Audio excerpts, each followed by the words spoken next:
Okay, once again, if you just in, please turn off your cell phones, and we will have a statement first from Coach Slessinger, and then questions for the student athletes. Mark, give us an overview, please. All right. Well, congratulations to Coach Golding and Abilene Christian and their team, program, and university. I think it's pretty well documented, Joe and I's relationship and our friendship. And I got so much respect for them, and they clearly outplayed us today. They were the better team, and they're going to be an incredible representative for our fine conference in the NCAA tournament, and we'll cheer them from afar. And hats off to them on an incredible game. The game started off, with an incredible back and forth early. I thought the pace was a little more frantic than probably I would have liked. I would have preferred us to be able to drill the pace down a little bit, but they got out to a hot start. And over the course of the game, we didn't have an answer for Jaron Lewis. We felt all along he was one of the better players in the league, and he played like it today. We struggled to find a rhythm, turned the ball over way too many times for us to be able to win a championship-level game like this. And it's disappointing because, our student athletes have worked so hard, and the things that they've done throughout this year to fight through adversity, to get us to 19 wins, to put us in the championship game on national TV, to represent our university, our faculty, our students, our staff, and our city. I'm so proud of them. And I told them in the locker room, this has probably been one of the most joyful years that I've had coaching. And it's because of how these guys come in and work every day. They've wanted to be coached. They've been eager to improve daily. But to see their joy playing with each other and the love and support that they have for one another has been incredible. And we're blessed at the University of New Orleans to have such an incredible support staff in our administration, led by our president, Dr. John Niccolo, in our university system. So the future is very, very, very, very bright for our program. It'll be tough with the loss of our seniors, but we have an incredible core group of underclassmen and juniors coming back, and I expect to be here quite a bit in the future. And I will say in my opening statement that Mr. Vince Granito and our athletic director and Dr. Niccolo confirmed with us after the game that we're going to accept an invitation to play in the CIT tournament for postseason, and we'll play at home on Wednesday night at beautiful Lakefront Arena. So we're excited that to have another chance to put on our jerseys, to have another chance to play at home and to pursue a championship. And I think that's a testament to our student athletes and what we're building. Thanks, Mark. Thanks. I'll have questions for the student athletes, and we'll start with Brandon. Brandon Williams, Southland.org. Bryson, you guys started off hot, and it seemed like a fast-paced game. Did you guys get caught up in playing their pace, since you guys are usually more of a slow tempo team? Definitely. We kind of got into playing their style, but it fits for them, and it was their game plan, and they executed against us, and it worked well. Jeremy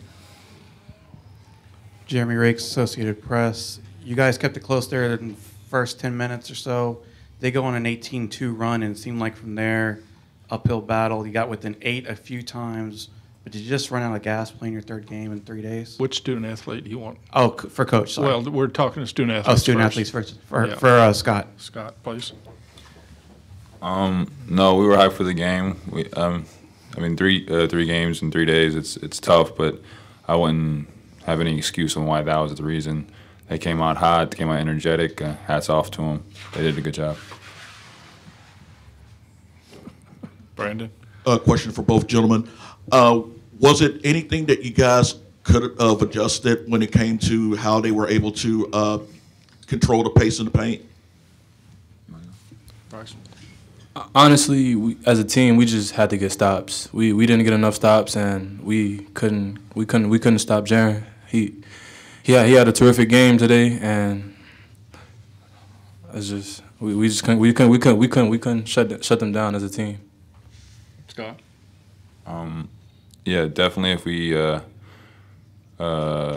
have slowed down the pace a little more, it would have thrown off their rhythm. And I feel like if we would have done that, the game would have been different. Overall, I feel like that the pace did favor them, and it was a weakness of ours. But again, hats off to them. Brandon again. Again, question for both gentlemen. When you got it down to 8 in the second half, did you feel that if you could have got that, stopped it, or maybe that basket to cut it down a little more, that you could have made one last run at it? Most definitely. Okay. Oh. Most definitely. I feel like that's all we needed was a couple more stops, and the game would have been ours. But it's nothing to talk about now. It's in the past, and we didn't make the adjustments that we had to. Scott?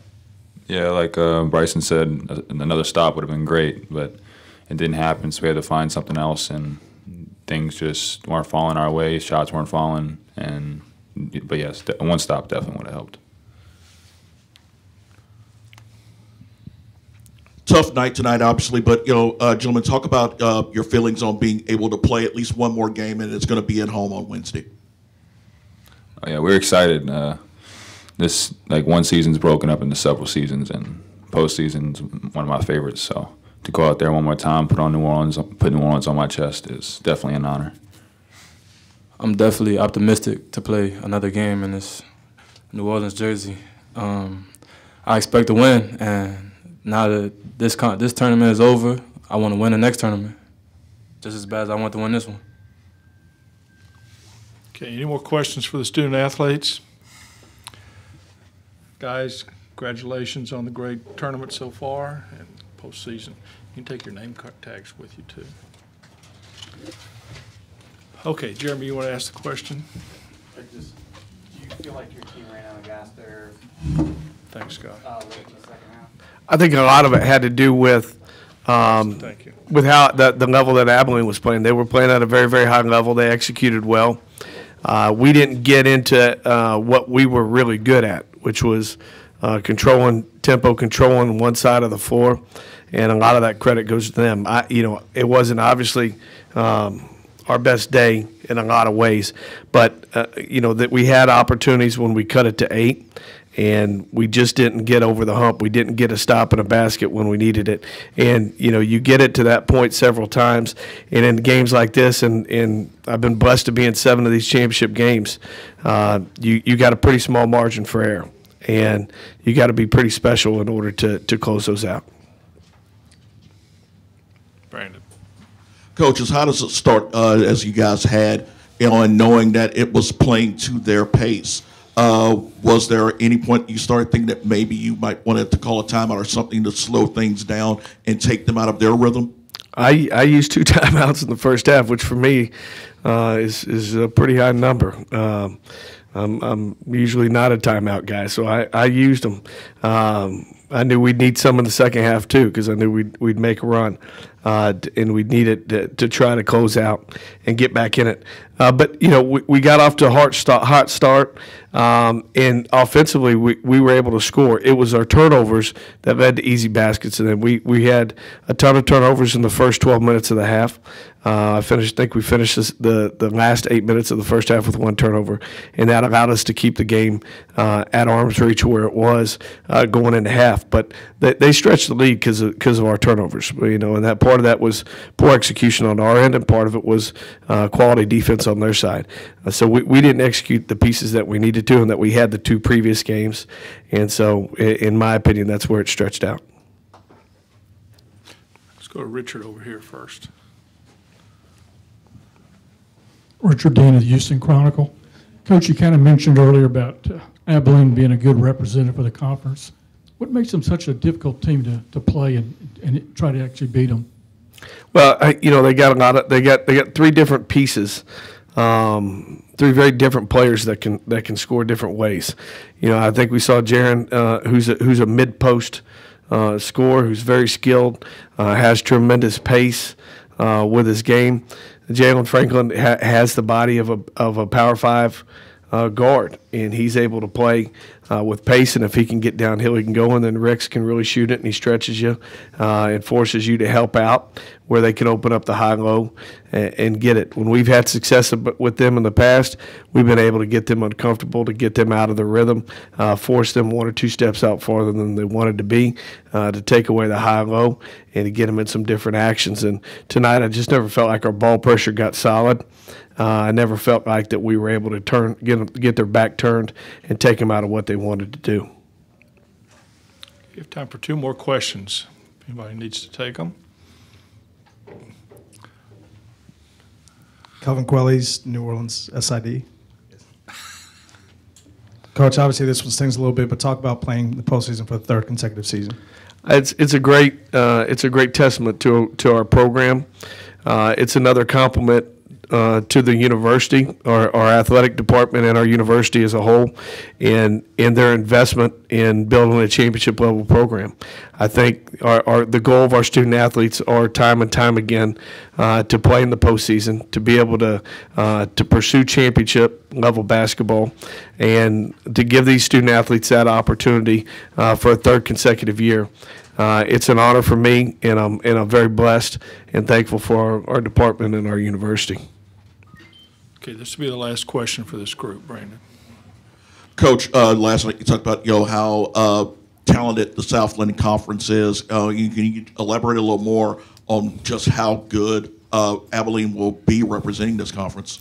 I think they'll do a phenomenal job. I've been lucky enough to go to this tournament and win a game, and I think that they'll have as good a chance as anybody in our league would have had to go. I think that the depth of our league this year was on full display all the way through the end of the season. I think the level of play is as strong as it's ever been. And I think that they're going to be a tremendous representative for us going into this tournament, and I wish them the best. And I'm excited for our team and what we have moving forward. Mark, thank you. Good luck. Thank you all so much. Okay.